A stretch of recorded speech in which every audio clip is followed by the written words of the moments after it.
കൊഞ്ചം കൊഞ്ചം മതി. ഇവിടെ നോക്കിക്കേ, നമ്മൾ കഴിഞ്ഞ ക്ലാസ്സിൽ അറ്റോമിക് നമ്പർ പഠിച്ചു. ഇനി ഇവിടെ നമ്മൾ പഠിക്കുന്നത് എന്തറിയോ?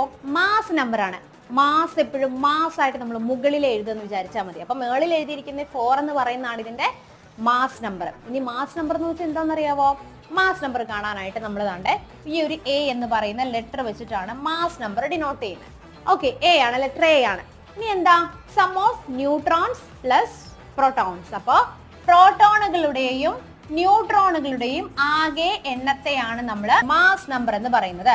അപ്പൊ ഇതിന്റെ മാസ് നമ്പർ എത്രയാണെന്ന് ചോദിച്ചു കഴിഞ്ഞാൽ എത്രയാണ്? 4 ആണ്. ഇനി നമുക്ക് ന്യൂട്രോണിന്റെ എണ്ണം കാണണമെങ്കിൽ എന്താ ചെയ്യേണ്ടതെന്ന് വെച്ച് കഴിഞ്ഞാൽ ഇതൊരു ഇക്വേഷൻ ആണ്. അത് അടുത്ത ക്ലാസ്സിൽ ഞാൻ പറഞ്ഞുതരാം. അപ്പൊ മാസ് നമ്പർ മുകളിലാണ് എഴുതുന്നത്, അത് മനസ്സിലാക്കി വെക്കുക. മാസ് നമ്പർ ഡിനോട്ട് ചെയ്യുന്ന ലെറ്റർ ഏതാണെന്ന് ചോദിച്ചാൽ